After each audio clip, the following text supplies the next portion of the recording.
Princess Peach once became a demon queen. No exaggeration, by the way. Shadow Queen Peach is arguably the strongest version of Peach the Mario franchise has ever seen, and the only genuinely difficult boss fight in Paper Mario the Thousand Year Door in a lot of people's eyes. With the power of a 1,000-year-old demon soul flowing through her, the once bubbly ruler of the Mushroom Kingdom became the Shadow Queen, a force of destruction that waged war against the town of Rogueport thousands of years ago, transformed a quarter of the city into the Palace of Shadow, brought all three Shadow Sirens and the Tailed Dragon to life, and created 7 objects known as the Crystal Stars to remold the world into what she desired. It wasn't until a random Goomba, Koopa, Toad, and Boo were able to steal the Crystal Stars and use them to destroy her physical body, though her spirit still lived, sealed inside the deepest depths of the palace. So just how did this 1,000-year-old demon get resurrected and take over Peach's body of all people? Well, that's exactly what I'm going to be telling you guys today. But before I get into the nitty-gritty of Peach and her demonic possession,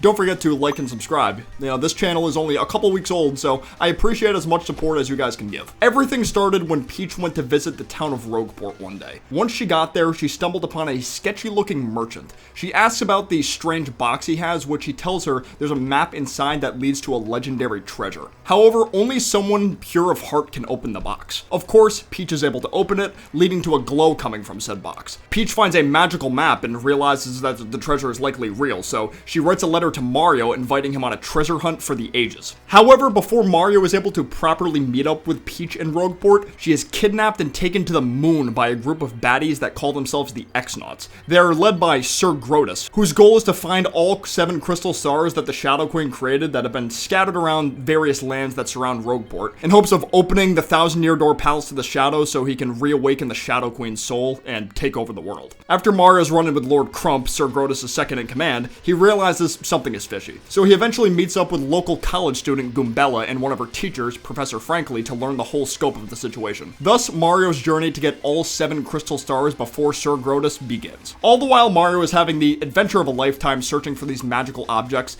Peach isn't just sitting idly by this time around. While inside the X-Naut Fortress, she befriends the base's main computer called Tech. At first, Tech just comes across as another AI that is just programmed to do its job, that being help Grotus achieve his dream. But after spending so much time with Peach and getting to know her, Tech actually falls in love without even realizing it, leading to Tech instructing Peach to go on several different covert ops missions inside the X-Naut Fortress to learn about Sir Grotus' plan. Everything down to the very last detail. Peach would have a dance with herself in the hologram form, turn herself invisible to steal a drive disc containing important info, and even taking a quiz to learn what's truly behind the Thousand-Year Door to the Palace of Shadow. Since Tech couldn't technically tell her directly and opted through multiple choice questions. Almost forgot Tech was the only reason Peach was able to keep in contact with Mario throughout his Crystal Star journey. Without Tech, Mario wouldn't have been able to make progress on collecting the Crystal Stars nearly as fast as he ended up doing. Although the two of them make excellent strides together, Grotus would eventually find them out, leading to not only Tech getting shut down for a while, but Peach getting taken to the Palace of Shadow immediately, where the Shadow Queen awaits her as her new host. At this point in time, Mario has collected 6 of the 7 crystal stars and has learned where the X-Naut Fortress is actually located, i.e. the moon, like I said.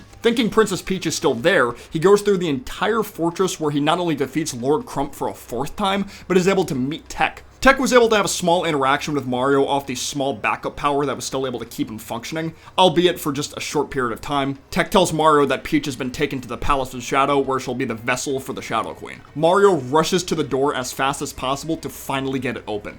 It's all come down to this. Mario has to go through his hardest dungeon he's had to face in this game, not only dealing with tons of puzzles, but having to fight through a gauntlet of bosses before reaching Peach. The most notable ones being Bowser, Kammy Koopa, as well as Sir Grotus himself. Although Mario defeats everybody, including Grotus in battle, Grotus isn't completely out for the count yet. He uses his remaining strength to make sure Peach is brought to the Shadow Queen's chamber no matter what. Mario chases after him, but it's unfortunately too late. The Shadow Queen has awoken and taken over Princess Peach's body. Peach completely losing her own will in the process and borderline killing Grotus on top of that. For the first and only time in Mario's history, Mario will have to battle the princess he's always rescued in the past. Unfortunately for him, the queen is just too powerful, so he can't even deal any damage to her off the get-go. Just when things look like they're going to take a turn for the absolute worst, the power of the Crystal Stars kick in. All of them went back to their original hiding places to let the folks who live in said places know that Mario is in danger, needing all the help he can get right now. The voices of encouragement were enough to briefly bring Peach's consciousness out of the Shadow Queen, and Peach gives Mario Mario the last of her energy in hopes that he'll be able to actually do damage to the Shadow Queen's soul.